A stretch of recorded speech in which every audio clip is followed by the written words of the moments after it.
Joining from today.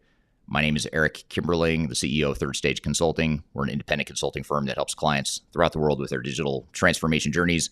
And thank you for being here today on our Tuesday live stream. This is a live stream that we host every week to cover all things related to digital transformation, the people, process, technology, strategy, change side of things. So thank you for being here. As I mentioned, my name is Eric Kimberling. I'm going to introduce our guest in just a moment.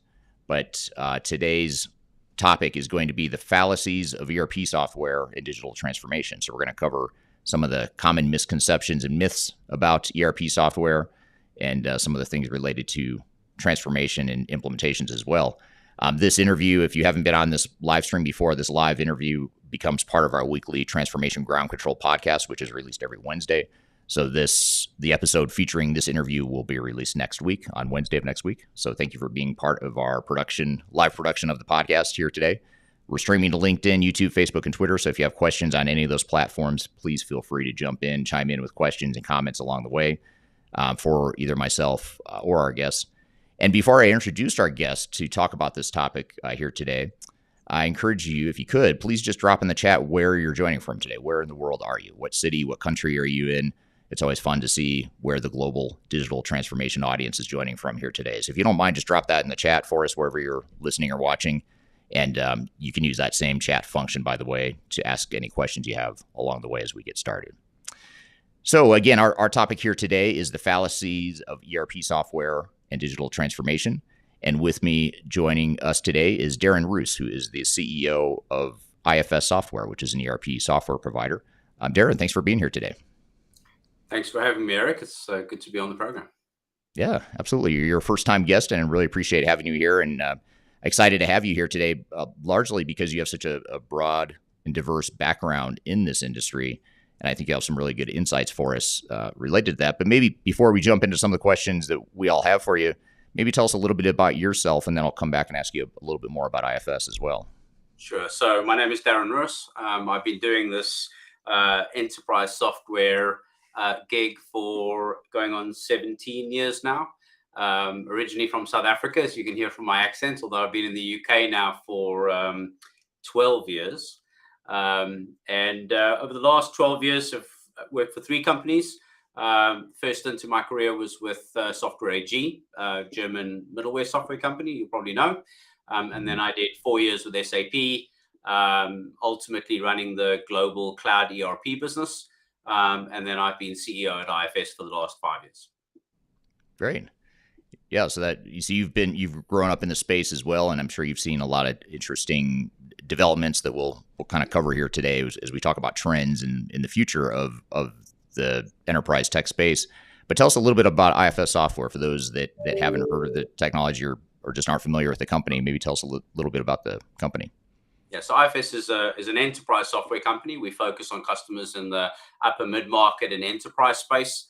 And we sell a set of solutions that are very focused on asset and service-centric industries.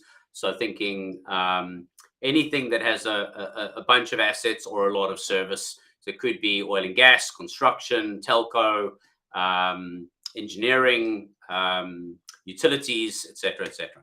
And the solutions that we sell are predominantly clustered, I would say, into 3 categories, which the traditional analysts would recognize as ERP, field service management, and enterprise asset management.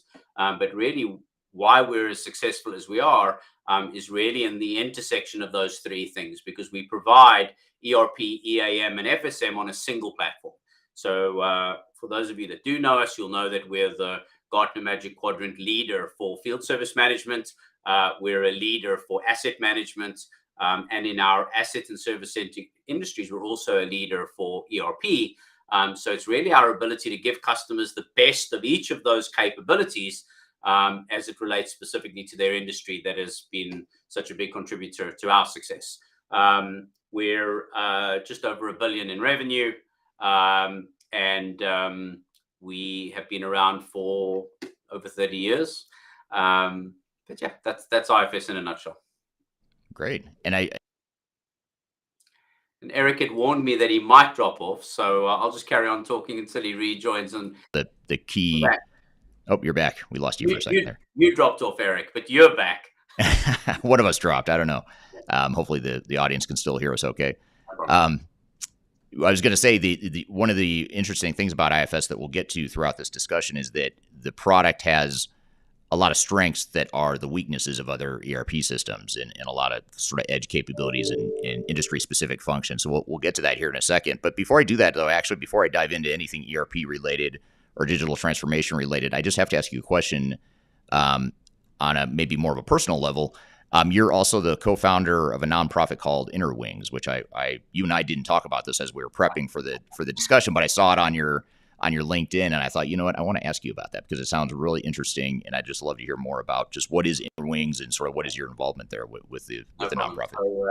So, it's a passion project that my wife and I started a couple of years ago, and I think some of you may or may not know my wife. She's the CEO of SUSE, the open source company. Melissa Oh, and Melissa and I started the charity a couple of years ago. And I think growing up in the enterprise software space, we see that it's super difficult for women. And we see the disparity from a gender equality perspective. So we started Inner Wings. And what Inner Wings does is it really focuses on addressing the gender bias topic in young girls, aged kind of 6 to 12 years old. And what we know from science is that 6 to 12 year age gap or group rather is where the stereotypes are kind of embedded. So Inner Wings goes into schools. We do a bunch of work with schools in a number of countries focused on getting young girls to recognize that they can do anything, be anything that they want. They don't have to be nurses and flight attendants. They can be doctors and pilots. And that's the work that Inner Wings does. And we're immensely proud of what we do. And yeah, that's Inner Wings. very cool. Yeah, so you're more than just an enterprise tech guy. You're also giving Yeah. back to the community and doing some passionate things on the side as well, which Absolutely. is And great. we have 3 kids, and one of which is a young girl. And I think you see the disparity, and most of your listeners will have kids, and they'll recognize that challenge. Yeah, absolutely. Well, good. Well, that's super interesting. And just as a side note, where if someone wanted to learn more about Inner Wings, where would they go? Do you have a website or something that they Yeah, could go check out? absolutely. Go to innerwings.org. Absolutely, and we'd love them to. Right. Absolutely. Well, good. Well, so shifting gears then back to the digital transformation and sort of the topic here today of the fallacies of ERP software and digital transformation.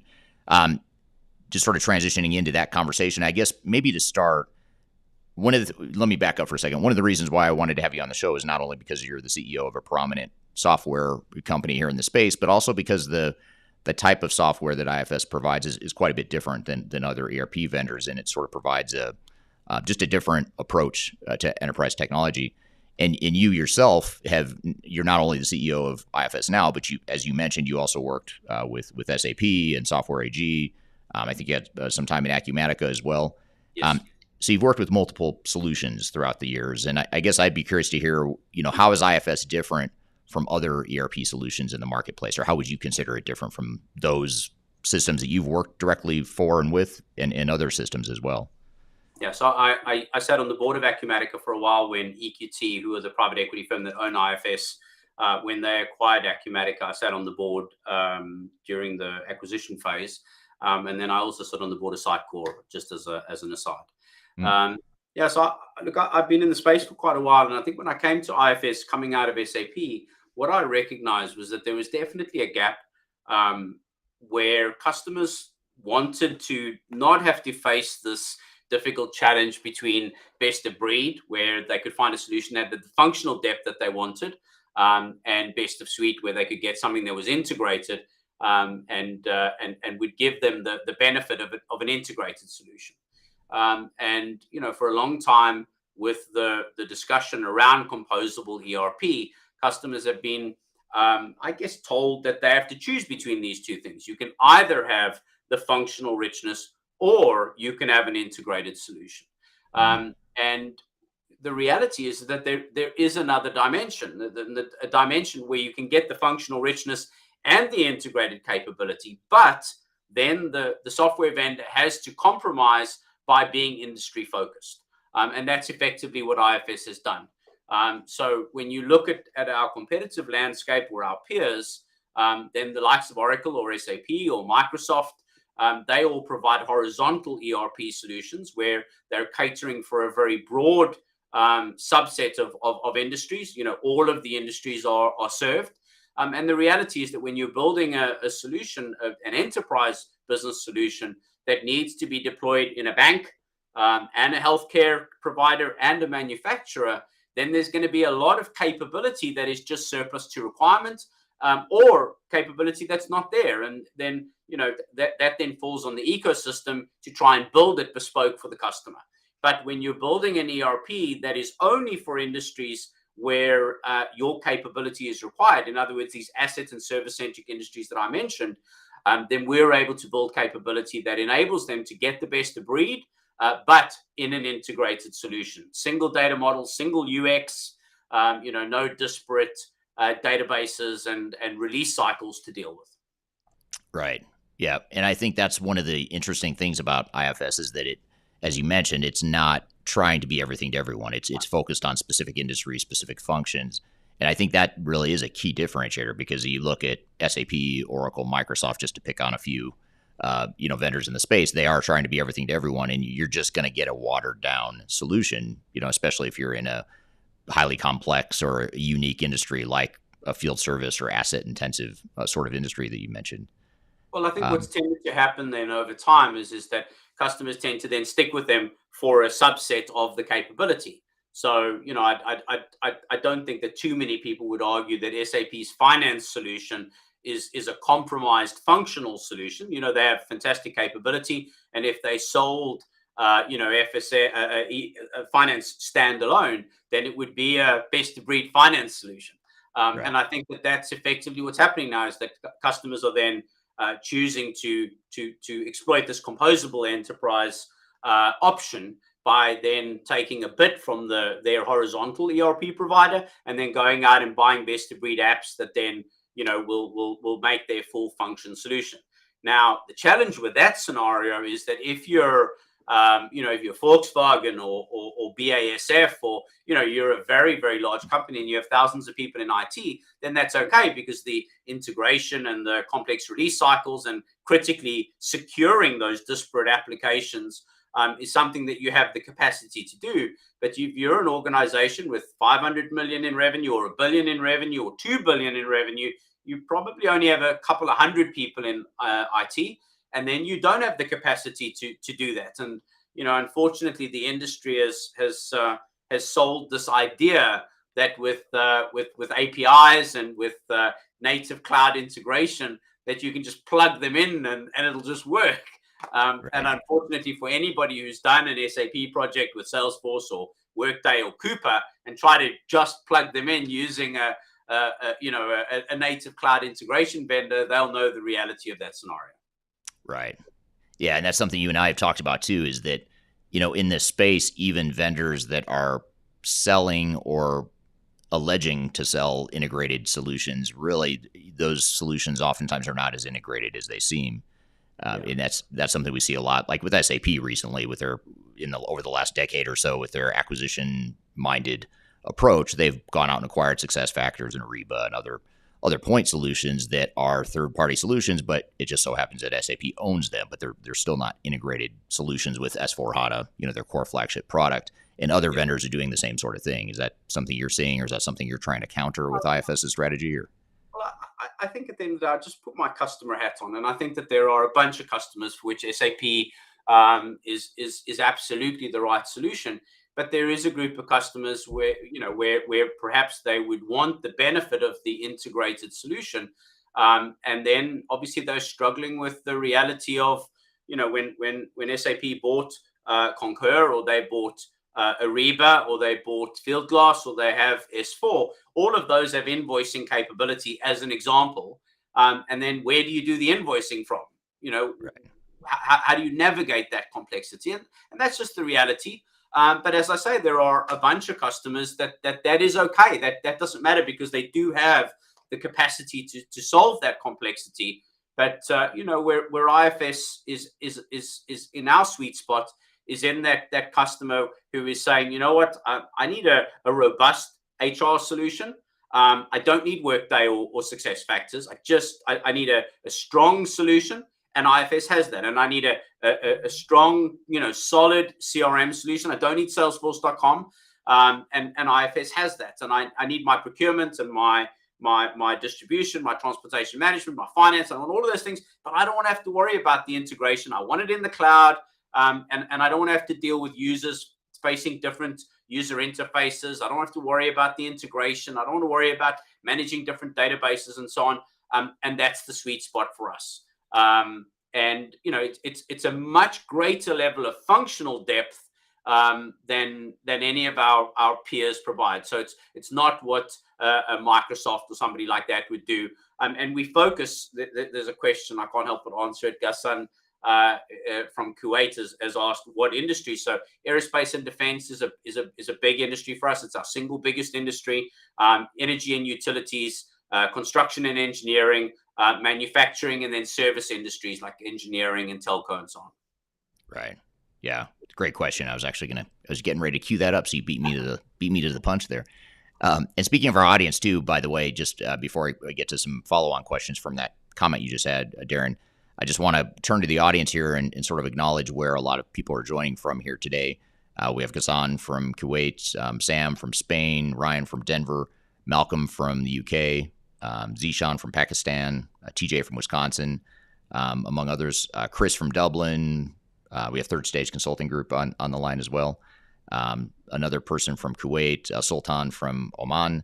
So just a few examples of where people are joining from today. It's always interesting because I feel like we get, even though I'm based in the United States, we don't get as many people from the United States as we do elsewhere in the world. So it's great to see such a global audience here today for the discussion. So you just answered the question that I was going to have, which was the vertical, which industry verticals does IFS focus on? I guess to shift gears though and look at the overall enterprise tech space, you've talked about this sort of what do you call it? The dichotomy between the single ERP systems and the more focused point solutions, and I think what we're covering here today, or what we're seeing in other vendors such as IFS, is that you're covering that middle ground. It's sort of like you're not a best of breed provider, but you're not a one size fits all, trying to be everything to everyone sort of solution. You're sort of in that middle ground. Is that a fair summary of where you see yourselves?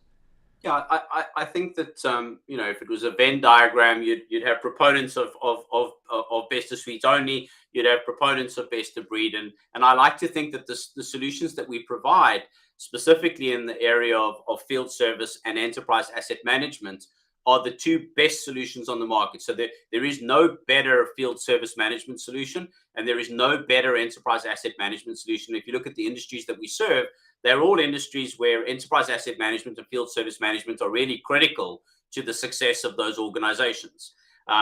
So, yes, absolutely. In that intersection of the two. Okay, great. So overall then, what do you see as some of the biggest trends that are emerging in the enterprise tech space? It's interesting because when I read it, I thought, there's obviously been a huge shift to the cloud. And in fact, I think Sam asked the question, does that mean that everything has to move to the cloud, or is it a fallacy that everything has moved to the cloud? And I'll answer the question at the same time, which is absolutely, we do not believe that everything should move to the cloud. I think that there are use cases which lend themselves really well to the cloud, and customer situations are all very different. And actually, IFS's philosophy is that we provide a solution which is called IFS Cloud, but it can be deployed as a remote option, which is effectively an on-prem instance. And then what we do is that we update that on-prem instance like it is in the cloud. So a customer can put it in their own environment. They can put it into a system integrator's environment. They can put it onto a hyperscaler, and we update it like a normal cloud application, but run as a remote instance.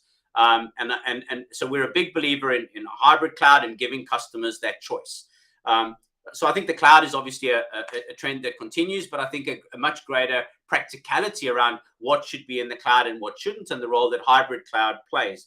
And then obviously we see a continued move towards automation. We continue to see a huge push towards greater analytics. And in times like today, whether it's supply chain visibility or customer visibility, analytics and data is so important.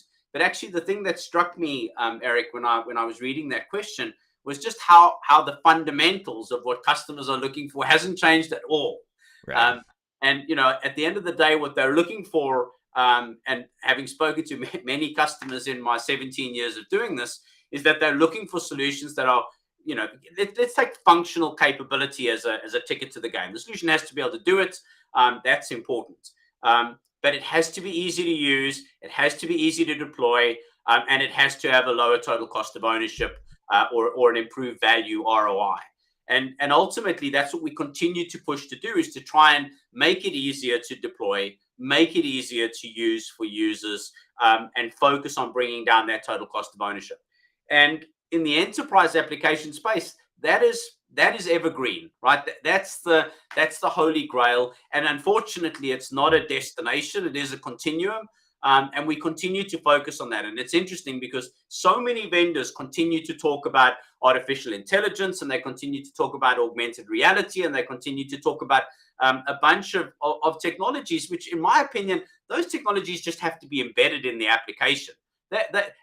Customers don't want to hear about another thing that they need to buy that gets added on. They just expect us as vendors to make it available, and we should just make it available, but we should always be striving to focus on those three things, I believe. So easier to use, easier to deploy, lower total cost of ownership. And that is, for 17 years, that's what customers have been telling me is most important to them. And that hasn't changed at all.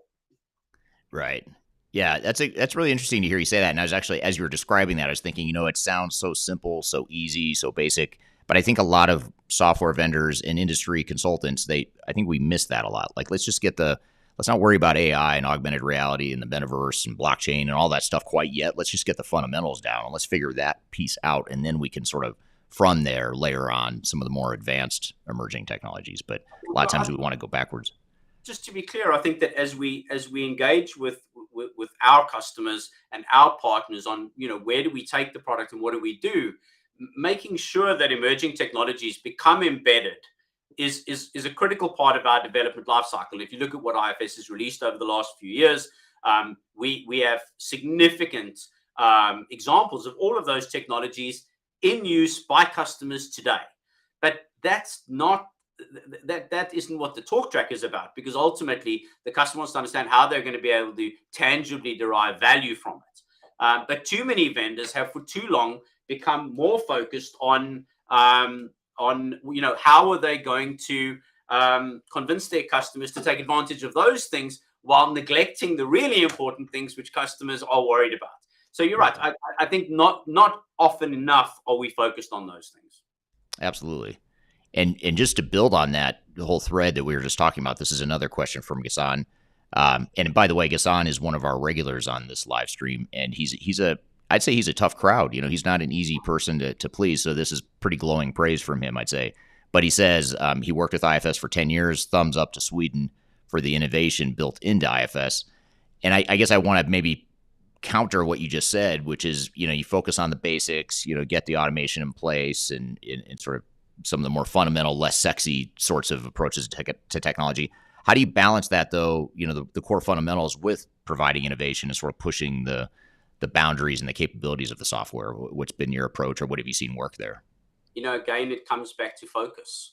And I think that when we, I was on the board of another software company for a while, and I unashamedly stole this idea from them of being really, the term they used was customer-driven innovation.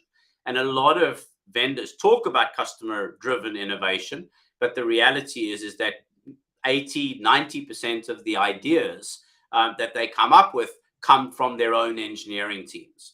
And that's something that I've really focused on us not doing, where we've really brought rigor to how do we ensure that what we're building is what our customers are asking us for, and making sure that we're effectively crowdsourcing that requirement. And then you don't end up with a situation where a large proportion of what you're building sounds great to the engineering folks that built it, but actually the customer is going, but I don't need this function. And that's very, very common.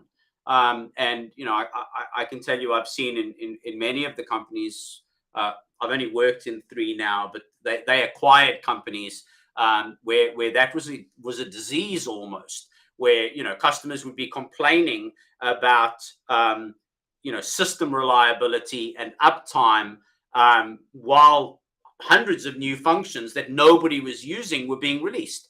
And that's a very unhealthy situation, but one that's very common. Yeah, very interesting. And I think that's the key is that, really understanding what your business needs are, your requirements, what are your goals and objectives as an organization, and how can technology fit into that. And I think too often we look for that silver bullet. We turn to the sexy technologies thinking if I just deploy AI and machine learning, that's going to make my business better. Well, it may be, but it's not going to if you don't get that core fundamental stuff in place, like just basic automation and integrated workflows and all that good stuff. And it is. Look, I don't want to make it sound like we're we get it perfect.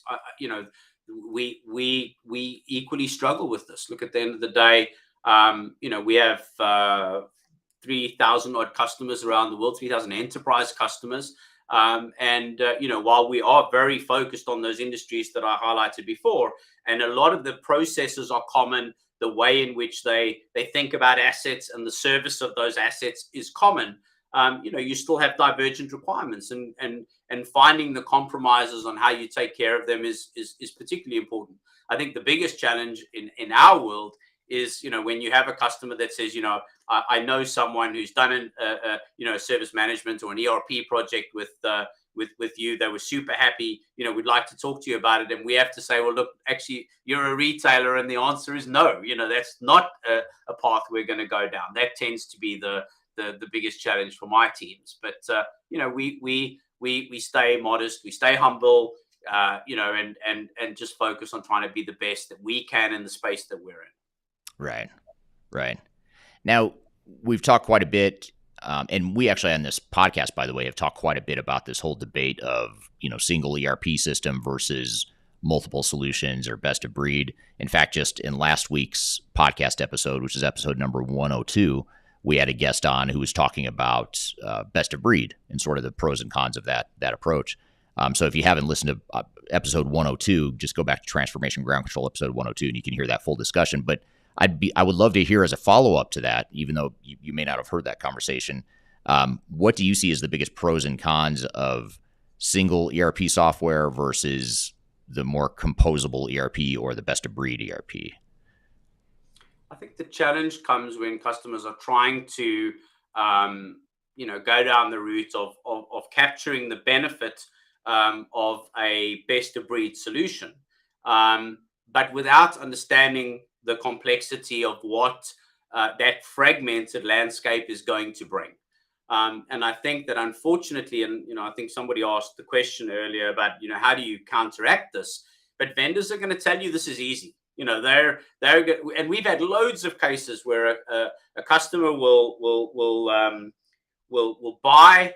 They'll go. I don't want to throw a specific vendor under the bus, but they'll buy a traditional best of breed solution for procurement or HR or CRM. You know who the vendors are, and then they'll select IFS as the ERP, and then they'll say, okay, now you IFS need to integrate to this vendor.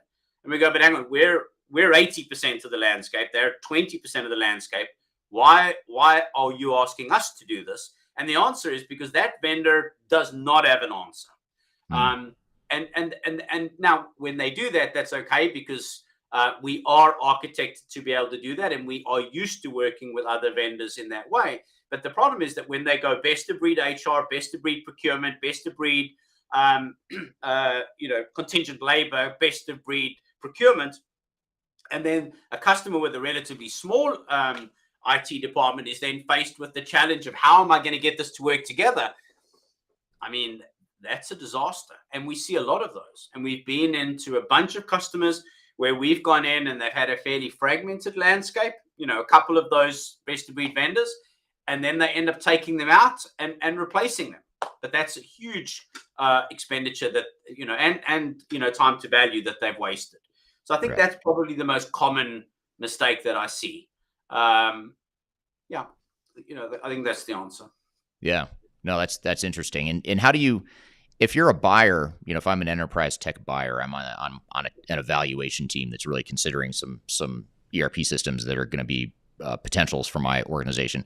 How do I see through that? How do I vet that out? That fully integrated, the false messaging, if you will, that the solution is fully integrated when it's not? How do I vet that out, or what are some tactics you've seen that I that think you've seen work? references are so important, and I think taking the time to meet with the references, talk to them about the experience that they've had.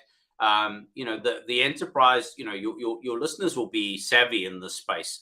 I was chatting to a customer of ours in the US, that builds pools. They're a very large US swimming pool manufacturer installer. And we were talking about the fact that when they put in a pool, the process is that they come to your home, they dig a bloody great hole. There's a huge pile of dirt, and for a while it's very messy. And unfortunately, there's no other way to build a pool. You know what I mean? Digging that hole and having the dirt there is just the reality. And unfortunately, enterprise business solutions, what we do, whether it's a very large integration project or a very large ERP project, they're a bit like that. There is a process where it's uncomfortable. And the organization, especially if you're going to do it well, where you want to drive fit to standard, you want to make sure that you're adopting the processes as they're intended, that process can be very uncomfortable for an organization. And there is no super simple, easy way to do it. It's going to be somewhat organizationally painful. And I think that just accepting that and finding a partner, and I use the word partner because you can't approach it as a vendor. You have to recognize this is a marriage. There are going to be compromises, puts and takes, and talking to references that describe that relationship. One in which they've partnered with the vendor, and when there have been challenges that they've solved them together, talk through those challenges, make sure that you're really exploring what worked, what didn't work, how did the vendor respond when things didn't go well. Because if you get on a reference call and the customer just tells you everything was perfect, that's not a real reference call. Right. Yeah, you want to get to the gory details, the good, the bad, the ugly, all that stuff. And Ghassan has a good follow-up here is to sort of answer or build on the question of what are the advantages and disadvantages of best of breed versus single ERP. And he makes the comment that there's challenges to best of breed solutions that include integration and security and multiple versions of the truth. I think security is a really interesting one because that sort of exposes you to more vulnerabilities or more potential openings for an outside actor to hack into your systems. But any thoughts or comments on this comment here from Ghassan? 100%. I think I'm obviously the CEO of an enterprise software company and we build and sell and implement software, but I also run $1 billion business. And that means that I have 5,500 employees now, and a bunch of customers that I need to secure. And that means that I think about cybersecurity a lot. And there is no question that the more fragmented your landscape is, the more points of entry there are for bad actors. I think that, if you go back to, I don't know, 10 years ago, people used to think about shadow IT as a problem in the context of spend. But the reality is that, the problem now is security. And the threat of cybersecurity today is not that it will cost you some money. The threat is that it can absolutely destroy your business. And it doesn't matter who you are. Any business can be completely debilitated if that is not handled well. And there's no question that the more fragmented and disparate your IT stack is, the more applications you have, the more potential threats there are. Right. Yeah, that's a great point. Here's a question from Sam Graham on LinkedIn, and I'd love to hear your thoughts on this. I don't believe you and I have ever discussed this, but I'd love to hear your thoughts, Darren. But do many companies still see ERP and digital transformation as being technology projects? It's interesting. I think that yes, there are still a bunch that see them as technology projects. I reviewed a prospect of ours this morning, where large company, very big digital transformation project, not a single executive involved in the project, which is astounding to me. And I think that the way companies should be thinking about it is that the idea that you would think about a digital strategy or a digital transformation strategy is actually a bit of a misnomer. There is just the strategy, because any Right. company today that is not thinking about their strategy with a digital enablement, they will not succeed. And I think that that's super, super important. So, definitely companies still doing it, Sam, as incredible as that sounds. And I tell you what, my comment to the team was, I think we need to think long and hard about whether we compete for this business, because if we are successful, the likelihood that it will fail is incredibly high. Right now, I'm not worried that we lose the business. I'm worried we win it, because if we win Right. this business and there is no executive ownership, no executive sponsorship on this project, it will fail. But we see Right. it still incredibly. Yeah, it doesn't matter how great the software is, how well it's built, designed, deployed. If the executives aren't on board, that's going to be a recipe for 100%. disaster. Um, and actually, related to that, this is a good question from Chris over on LinkedIn. Chris asks, "Are all software vendors so similar that the strength of the implementation is now the most significant difference?" You just talked about executive buy-in and how important that is during implementation, and how that can derail an implementation, even if you have great software. But in general, do you agree with this comment, or do you have any thoughts here? Or software vendors being similar, that it really just comes down to the implementation? I think the statement has some truth to it, but with a very large caveat, which is we quite often are dealing with projects where, because of the asset and service nature of the customer, um, the statement all vendors have the capability to do this is just not factually accurate. And it's actually quite a dangerous narrative in that context specifically, because a bunch of vendors today just don't have that capability, especially when you're talking about vendors that have dealt predominantly with what I would call administrative ERP in the past. But Mm, there are a bunch of organizations who do require administrative ERP solutions, and at that point you're 100% right. Whether they, if you're I don't know, if you're an organization that doesn't have a bunch of assets and service centric requirements, or and you're looking for a solution, then yeah, it comes down predominantly to the implementation. I agree, and maybe not just the implementation, but I'm a bit, as you'll have heard from this, I'm a huge proponent of that vendor customer relationship. And I think, if you procure at arm's length, and you then find an implementation partner, and you try and go off and do this without the vendor's guidance to make sure that the application is being used to its fullest extent, and you're making sure the system integrator isn't building capability that's on the roadmap for the release that you're actually going to go live on, or they're building stuff that actually the vendor intended to be done in a different way. Keeping that tri-party arrangement very tight is super important, and making sure that you've got references that are very relevant, so that you know that the functional capability is there without a bunch of customization from the system integrator. right. Right. Yeah. Yeah. Great point. And I think it's, you really have to have both. I agree with your caveat. You have to have good software that fits and aligns with your business needs, but you also have to have a strong implementation. And it's price of admission, to use your phrase from before. The price of admission is a software that's going to work and fit your business. Now, to actually realize that value, you're going to have to make sure you implement it well. That's a great point there. So I want to get to this question that I just lost. Where did it go? Here it is. So this is from Ratna on LinkedIn. Says that she loves the analogy of the swimming pool, having done this as a project manager. Although I don't think you meant it as an analogy. I guess it sort of is an analogy, because it actually was a swimming pool client that you were talking about. No, but I meant it as an analogy too. Right. But I like where she's going with this. There, she says this perfectly describes the plunge organizations will undertake. Nice description for upper management executives. This message, so they give space and, more importantly, supports for success. I had to take the question off to be able to read the rest of it off the screen here. So any thoughts there, as far as just maybe coming back to that executive ownership thread and why that's so important to the success?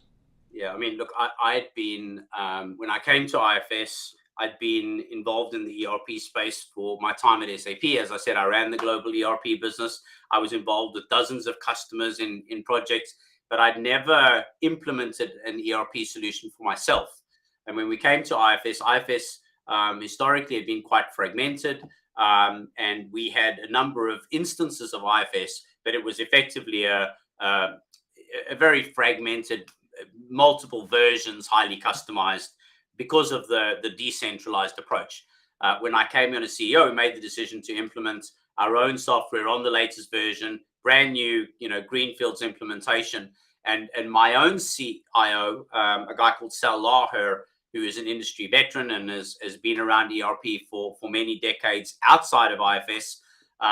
It was an interesting journey for me as a CEO to go on with Sal as my CIO, almost, teaching me what it was like to do it ourselves, really, drinking our own champagne or eating our own dog food, depending on which analogy you want to use. And it was very, very interesting. The number of conversations I was involved in where I would have a business user saying, I need this capability to go live.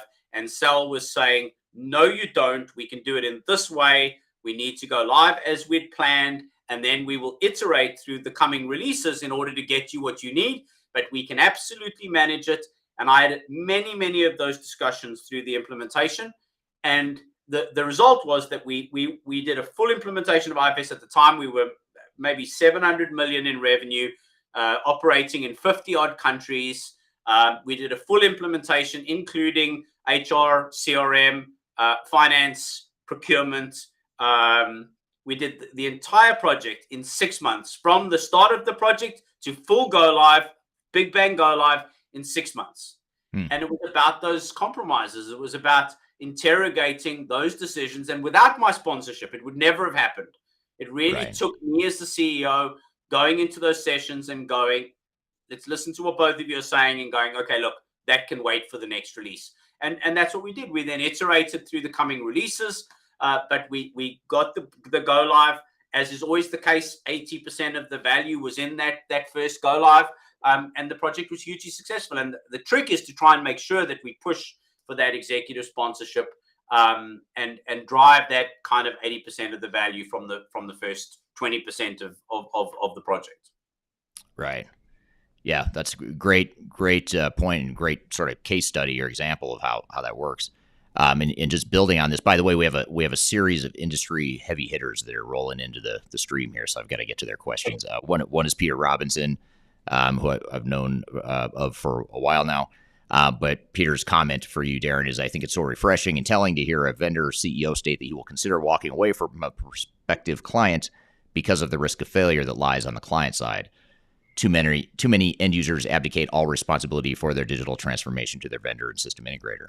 So I think that's a good point. And I think that's a key thing that he's hitting on, though, that maybe goes a bit further than what you were saying, Darren, which is you have to have executive buy-in and support. But it's also not just having executive buy-in and support for support's sake. It's also just taking ownership and control of the project and not abdicating responsibility to your outside third parties. And I think that's really tempting for a lot of organizations to say, Darren, you've got a solution that's going to help my business. I trust you. You're the expert. Just sort of go figure this out for me and help me just go put the technology in and make my business better.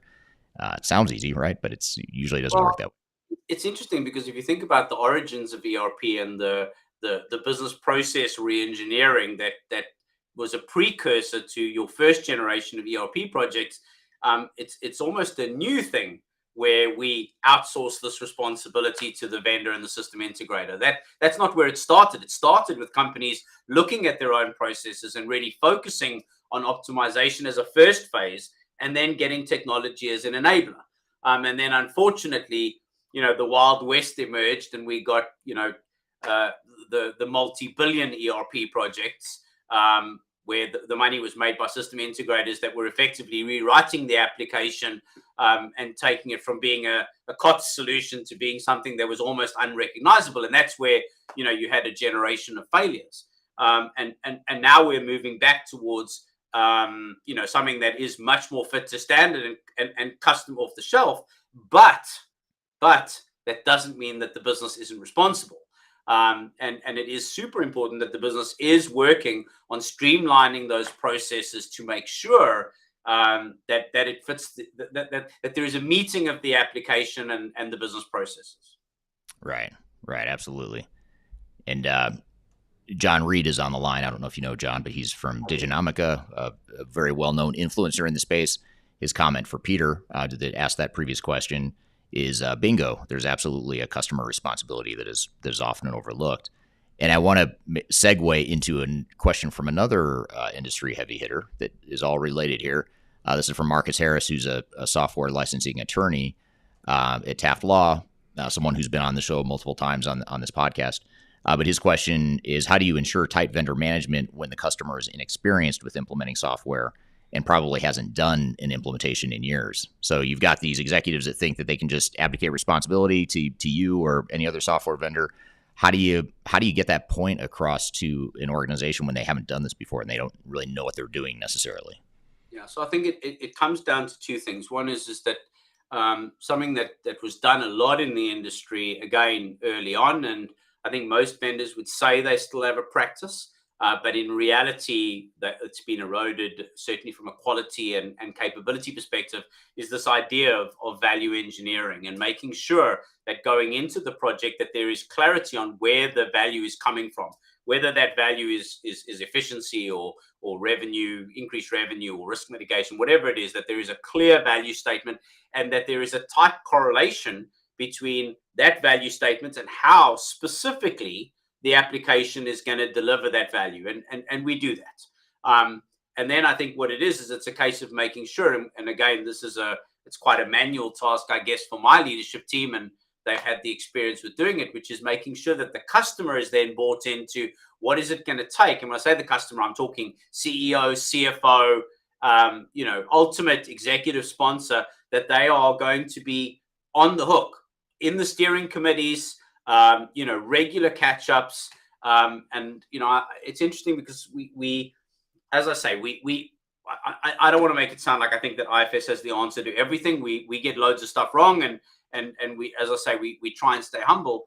But if I think about the number of CEO and CFO interactions that I have today versus what I had in my SAP days, it's very different. And what I saw was that at SAP, it was very much the center of power sat with the system integrator. And the reality is that the system integrator's incentive is to customize the application. Mm-hmm. The more customized the application is, the more hours they're going to build, the more revenue they're going to generate. But as a software vendor, as the OEM, I really want to go live and get on to the next project. That's my imperative. So we tend to push very hard on customers to say, look, if we're not getting the executive sponsorship, if we can't really get alignment on how we're going to capture this benefit, leveraging our business value engineering tooling, and we have a tool which is a digital tool, value assessment, which then goes into our scoping tool, which goes into the application. So we've got a closed loop of how are we going to create value through into the application. If we can't get the executive buy-in into that, then it might not be a customer for us, and we walk away often. And that's because a failed project is a huge challenge. We all know the numbers, right? A happy customer is going to tell far less people than an unhappy customer is going to tell. Right. Absolutely. And just to build on that point about the closed loop, the value engineering, this is a comment from John, who, by the way, before I get to the comment, he might be as jaded or more jaded than I am and more skeptical of the industry. So this comment, I think, says a lot coming from him. But he says IFS has some of the best value engineering in the industry. Darren knows what he's talking about on this point. We need to have these type of metrics in real-time dashboards. If you can health check on your phone or watch, you must be able to do that with your project real-time as well. So, great point. I think it's, we take seriously, I'm wearing a watch right now that just told me to start breathing, by the way. I just got buzzed that I'm not breathing deep enough. I need to slow down. So I've got my watch telling me this real time that I need to breathe. But yet I'm not taking the same sort of rigor when it comes to a multi-million-dollar digital transformation that will affect my business for years to come. And I find that super interesting. But I think the thing is that you and I was going to say you'll be amazed. You won't, because I know you've seen this, and many of your listeners and viewers will be able to relate to this. But the number of customers that undertake a project like this without a specific quantifiable business case is incredible. And we see it all the time still. And that's, that's a really terrifying reality. And one that really sets them up for failure. And, you have to be able to measure it. You have to have real clarity on where that value is going to come from. Right. Yeah, I agree. So a couple of comments here. This breathing really set off some comments here. If you about breathing, Eric, you'll panic. Just relax. I'm trying to relax. I just get worked up in these conversations. It's hard for me to take a deep breath. And then Kyler says, "Congrats, John Reed." Means a lot coming from Eric. I don't know what that's supposed to mean, Kyler. Luckily, she works for Third Stage, so I'll ask her later what she meant by that. Here's just another comment. I'm just sort of hitting some comments that aren't necessarily questions from the audience. But Hassan says, good point in the incentive scheme that I think he means the SAP SIs get. Oh, but it's not just an SAP thing. It is an every system integrator thing.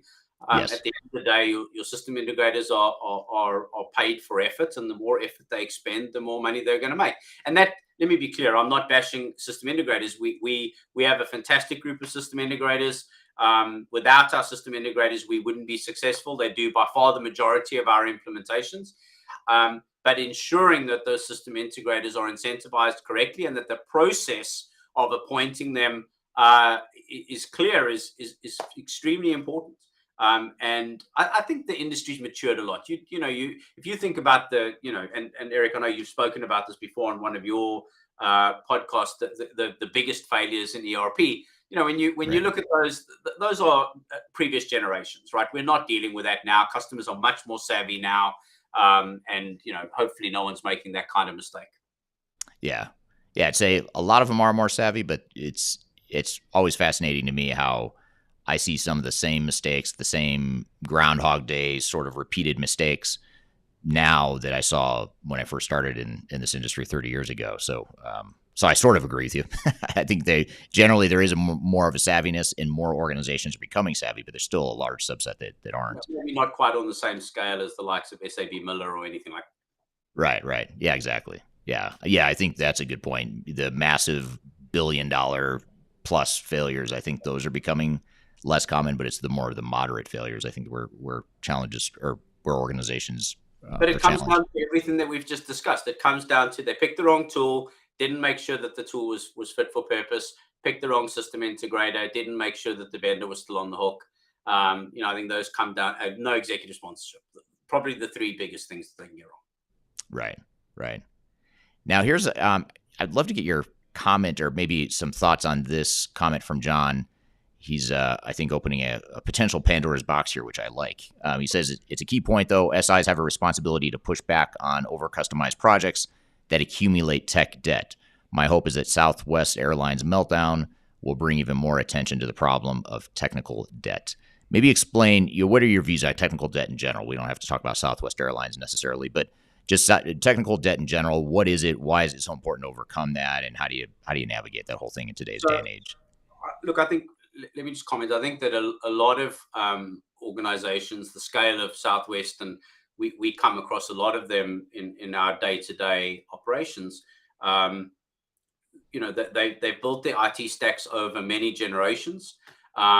They've come under enormous pressure, especially in recent times, to build capabilities that the moment demands. So if you think about what airlines have faced during COVID, online booking, online reservations, just a different level of service. It's become very front-end loaded. And frankly, I don't think the hype cycle around CRM and what Salesforce was doing necessarily helped. So massive focus on the front end for maybe a decade now. And what's happened in that time, unfortunately, because organizations have a limit to how much capacity they have to do projects, is that the back office has struggled and has suffered. And I won't name them, but I can think of another airline that I've had some interaction with where, they are a disaster waiting. It's not Southwest. They are an absolute disaster waiting to happen. And the executives know it. And there just isn't the money and organizational capacity to fix it. and it's been okay this year, and it was okay the year before. So maybe we can eke another year out of it, and it'll be somebody else's problem, or a problem that we can face when we're not in COVID or not in an economic downturn. Right. And that's unfortunately the reality for loads of customers. I remember meeting with a CIO many years ago who was in a manufacturing environment. He was running an old antiquated system that was out of support. He literally sat there and he said, you know what, I go to bed every night knowing that if the system falls over, we will never get it back up again, and this business will go out of business. I couldn't believe that he was telling me this. Yeah. But that's the reality for some organizations. So, I think it's very, very challenging is the answer. And there's no quick fix for it, right? It is just extremely, extremely challenging. Yeah. Yeah, absolutely. And I think recognizing the risk, one of the biggest lessons from Southwest Airlines is that they apparently downplayed or didn't fully realize or understand the risk of their technical debt and their legacy systems. And they thought maybe they're saving money by staying on older systems and sweating the assets, as some of those asset intensive industries will focus on. But what ends up happening is you end up spending a lot more money. I guarantee that failure cost them a lot more money than if they would have gone through a transformation or at least started to address their technical debt years ago. If you put yourself in their shoes and the solution is a multi-year fix, it's very hard to go, yeah, I'm going to be the one to start the project. And I'm going to spend all this money knowing that we could be spending this money and it could still fall over during the project. And we're going to spend the money and, get all the trouble. So right. it's very hard, very, very hard. And I think there are very few, very large organizations that don't have a ton of this situation. The question is just, are they like a Southwest where, it's so much in the public domain and the impact is so public?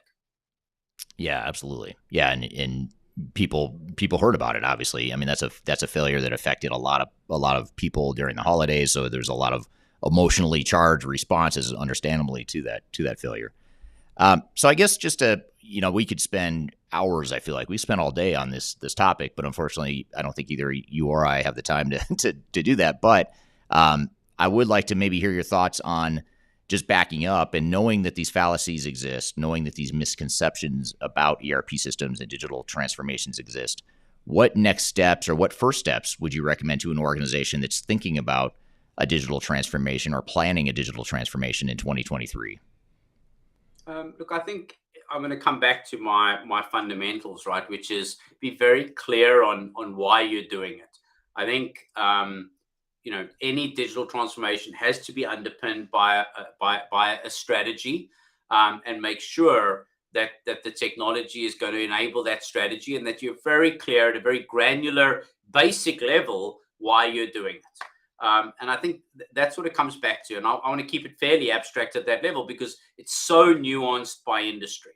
And maybe if we correlate it back to this technical debt question, and I think this might not be popular, but I think Southwest are a great organization, right? I think they're a really smart bunch of people. I think they do some amazing stuff, and I think that they were very unfortunate with what happened. Just as an aside, Right. But I think that what I do see, and it's probably the biggest challenge with digital transformation, is that some customers may have some big issue over here. Maybe it's technical debt, but the digital transformation project has nothing to do with that. Now how do I drive a new channel to market, or how am I going to enable servitization, or how am I going to open up my e-commerce capability? That becomes the catchy, exciting thing that people are getting excited about, and they neglect the hygiene stuff. And I think that that's very important. I think we're mature enough now that we need to recognize that we need to get a little bit past the hype cycles and the stuff that sounds sexy, and get into what is it going to take to build a healthy, robust technology platform on which you can evolve your business, because the two are so tightly linked, as was seen in the Southwest example. Yeah, well said. And in technology and digital transformations don't have to be super sexy. I mean, they can be basic, they can be fundamental. you can focus on automation and streamlining your processes. I mean, even though some might say that's old school, we should be thinking further than that. Well, get that stuff right. And if you do that really well, then you can start thinking about all the sexy stuff after that.